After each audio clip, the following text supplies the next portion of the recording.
ప్రభునందు మాకు అత్యంత ప్రియులైన దేవుని ప్రజలందరికీ ఉదయకాల సమయంలో శుభాలు ప్రకటిస్తున్నాను. మీరు మీ కుటుంబ సభ్యులందరూ క్షేమంగా ఉన్నారా? సంతోషంగా ఉన్నారా? నీ సన్నిధిలో సంపూర్ణ సంతోషం కలదు అని దావీదు భక్తుడు తన కీర్తనలో తెలియచేశారు. లోకంలో ఎక్కడా లేని సంతోషం, ఆనందం కేవలం దేవుని సన్నిధిలో మాత్రమే ఉంది. ఈ విషయాన్ని మీరు అనుభవపూర్వకంగా తెలుసుకున్నారా? ఎక్స్పీరియన్స్ చేశారు ఎప్పుడైనా? ప్రార్థన చేయడంలో, దేవుని వాక్యం చదవడంలో, దేవుని కొరకు వాడబడ్డంలో, దేవుని మందిరంలో దేవుని స్తుతించడంలో ఎంతో గొప్ప ఆనందం ఉందని గుర్తించారా? దేవుడు మిమ్మల్ని ఆత్మ సంబంధమైన ఉద్యోగంతో నింపాలని ఎల్లప్పుడూ ఆశిస్తున్నారు. దేవుని సేవకులుగా మా అభిలాష, మా కోరిక, మా ప్రార్థన కూడా అదే. మీరందరూ కూడా స్పిరిచువల్గా స్ట్రాంగ్గా ఉండాలి, ఆత్మలో అభివృద్ధి పొందాలి, కృపలో విస్తరించాలి. అలాంటి కృప దేవుడు మీకు దయచేయాలని ప్రతిరోజు నేను మరియు ఆత్మీయ తల్లిదండ్రులు, క్రైస్ట్ వర్షిప్ సెంటర్లో దేవుని ప్రజలందరూ కూడా మీకోసం ప్రార్థన చేస్తున్నారు. ఈరోజు వాగ్దానంగా పరిశుద్ధ గ్రంథాలు తెరిచి 50వ కీర్తన 23వ వచనాన్ని చదువుకుందాం. Psalm 50 and verse 23. స్తుతియాగము అర్పించువాడు నన్ను మహిమపరుచుచున్నాడు. నేను వానికి దేవుని రక్షణ కనుపరుచున్నట్లు వాడు మార్గము సిద్ధపరుచుకొనేను. ఎంత చక్కని మాట ఇది. 50వ కీర్తన రచించిన దైవజనుడు ఆసాపు దేవుని యొక్క పాటలు పాడడంలోనూ, దేవుని స్తుతించడంలో తాను సిద్ధపరుచుకున్నాడు. దావీదు మహారాజు యొక్క సంస్థానంలో ఆసాపు గాయక బృందం నాయకుడిగా ఉన్నప్పుడు బహుశా దావీదు రాసిచ్చిన పాటలన్నీ పాడుతున్నాడు. అట్ ది సేమ్ టైం తాను కూడా వ్యక్తిగతంగా దేవునితో సంబంధాన్ని కలిగి ఉండి కీర్తనలు రచించడం ప్రారంభించాడు. తన అనుభవాల్లోంచి అనేకమైన విషయాలు రాసుకుంటూ వచ్చాడు. ఆసాపులో నాకు నచ్చే మంచి విషయం ఏంటంటే యథార్థంగా దేవుని సన్నిధిలో తన మనసులో ఏదుందో అది చెప్పేవాడు. దేవుడు అలాంటి వాళ్ళని బాగా ఇష్టపడతాడు. యథార్థంగా దేవుని స్తుతించడం, ఏదుంటే అది దేవుని సన్నిధిలో చెప్పుకోవడం యథార్థమైన మనసుతో. ఆసాపు రాసిన కీర్తనలో ఈ చివరి వచనంలో దేవుడు మాట్లాడుతున్న మాటని ఇక్కడ రాసుకుంటూ, స్తుతియాగము అర్పించువాడు నన్ను మహింపరచుచున్నాడు. దేవుడు మాట్లాడుతున్న మాట. చాలామంది అడుగుతూ ఉంటారు, వెస్లీ గారు, దేవుడు మనలను తన మహిమ కొరకు సృష్టించాడని లేఖనాలు సెలవిస్తున్నాయి కదా, నేను దేవుని మహిమపరచాలంటే ఏం చేయాలండి? How can I glorify my God? నా దేవుని ఎలా నేను మహిమపరచగలను, ఘనపరచగలను, ఉన్నతంగా ఎంచగలను అని చాలామంది అడుగుతూ ఉంటారు.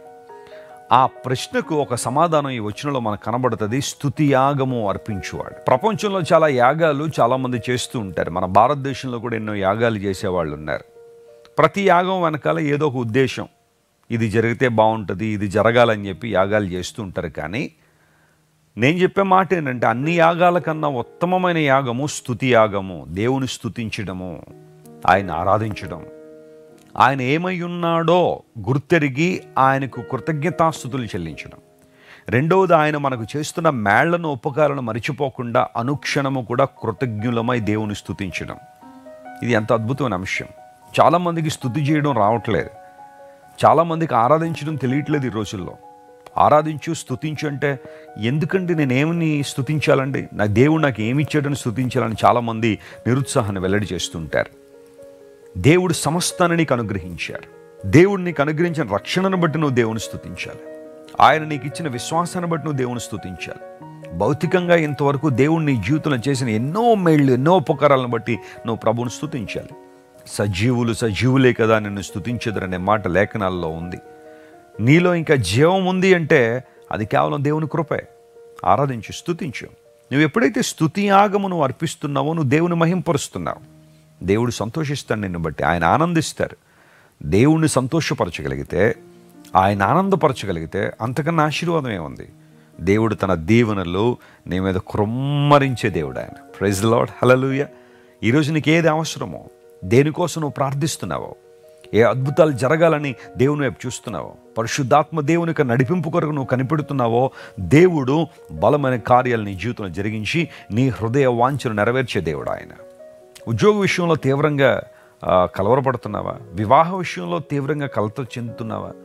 లేదా బిడ్డలు లేరని బాధపడుతున్నావా? ఆస్తిపాస్తులు కూడబెట్టలేకపోతున్నాను, ప్రపంచం అంతా డెవలప్ అయిపోతున్నా, నేను ఒక్కడిని ఇలా ఉండిపోయిన బాధ నీలో ఉందా? స్తుతించు దేవుణ్ణి. నీకున్న దాన్ని బట్టి దేవుని స్తుతించు. ఈరోజు దేవుడిని ఏ స్థానంలో ఉంచాడో విశ్వాసనేత్రాలతో చూడు. ఆయన కాడిని మోయడంలో, ఆయన సేవ చేయడంలో, దేవుని కృపలో వర్ధిల్లడమే గొప్ప ఆస్తి అని నమ్ము. ప్రభు గొప్ప కార్యాలు నీ జీవితంలో జరిగిస్తారు. అంత మాత్రం కాకుండా స్తుతియాగం అర్పించేవాడు దేవుని మహింపరచడం మాత్రం కాకుండా దేవుని రక్షణ కనుపరుచున్నట్లుగా మార్గాన్ని సిద్ధపరుచుకుంటున్నాడని లేఖనాల్లో రాయబడింది. అనగా నీవు చేసే స్తుతి నీకు మార్గాన్ని సిద్ధపరుస్తుంది. ఆమేన్. నీ స్తుతి మార్గమును సిద్ధపరుచును అంటే అర్థం ఏంటంటే your praise will prepare a way to receive God's blessings. ఏదో చక్కని మాట ఇది. దేవుని రక్షణ కనుపరుచినట్లుగా మార్గాన్ని సిద్ధపరుచుకుంటున్నాడు. దేవుడు ఎప్పుడు నిన్ను దీవించడానికి ఇష్టంగానే ఉన్నాడు. ఆయన ఎప్పుడు నీ మీద తన ఆశీర్వాదాలు కుమ్మరించడానికి సిద్ధంగానే ఉన్నాడు. కానీ ఆ మార్గాన్ని సిద్ధపరచుకోవాల్సింది నువ్వే. చేయి, మనస్ఫూర్తిగా దేవుని స్తుతించు, ఆరాధించు. బలమైన కార్యాలు ప్రభు నీ జీవితంలో జరిగిస్తాడు. నేను రక్షణ పొందిన దగ్గర నుండి నేను నేర్చుకునే విషయం అదే. నాకు లేని వాటిని బట్టి ఎప్పుడు నేను బాధపడను, లేని వాటిని బట్టి ఎప్పుడు కృంగిపోను. ఉన్న వాటిని బట్టి దేవుని స్తుతించడం నేర్చుకున్నాను. దేవుడు ఎన్నో అవసరాలు తీర్చాడు, ఎన్నో విషయాల్లో దేవుడు నన్ను ఆశీర్వదించాడు. వాటిని బట్టి ఎల్లప్పుడూ నేను దేవునికి కృతజ్ఞత తెలియజేస్తూనే ఉంటాను. వాళ్ళని చూసి వీళ్ళని చూసి అధైర్యపడను, కంగారు పడను. దేవుడు నాకు ఇచ్చిన వాటితో సంతృప్తి కలిగి ఉండి వాటిని దేవుని సేవలు ఎలా వినియోగించగలను పరిశీలన చేస్తాను. దేవుని సేవలో వాడబడ్డానికి దేవుడిచ్చే కృప అందును బట్టే పొందుకుంటున్నాను. దేవుని బిడ్డలారా, ధైర్యంగా ఉండండి. ప్రభు గొప్ప కార్యాలు జరిగిస్తారు. ఈరోజంతా ఈ వాగ్దానం క్లెయిమ్ చేసుకుని ప్రభువును స్తుతించండి. ప్రేమగల తండ్రి, నువ్వు మాతో మాట్లాడిన ప్రతి మాటను బట్టి నీకు స్తోత్రాలు. ఈ వాగ్దానం ద్వారా మా ప్రియులను బలపరచండి. స్తుతియాగము కేవలం నిన్ను మహింపరచడం మాత్రమే కాకుండా నేనుండే ఆశీర్వాదాలు పొందుకోవడానికి మార్గాన్ని సిద్ధపరుస్తుందని మాట్లాడావు ప్రభువా. నీ మాటలు ఎంతైనా ఉన్నతం. శ్రమల్లో, ఇబ్బందుల్లో, కృంగుదలు ఉన్న మా ప్రియులందరినీ ముట్టండి, అద్భుతాలు చేయండి. అన్న విషయాలు తోడుండండి. నీ నామాన్ని మీరే మహింపరచుకోండి. యేసు నామం పేరిట అడిగి వేడుకొంచున్నాం తండ్రి. Amen. God bless you dear friends. Have a wonderful day. Christ worship centre ఓ బలమైన సంఘ ఉద్యమం. కొన్ని సంవత్సరాల క్రితం కేవలం 2తో ప్రారంభించబడిన పరిచర్య నేడు ప్రపంచవ్యాప్తంగా లక్షలాది మందిని ప్రభావితం చేయుచున్నది.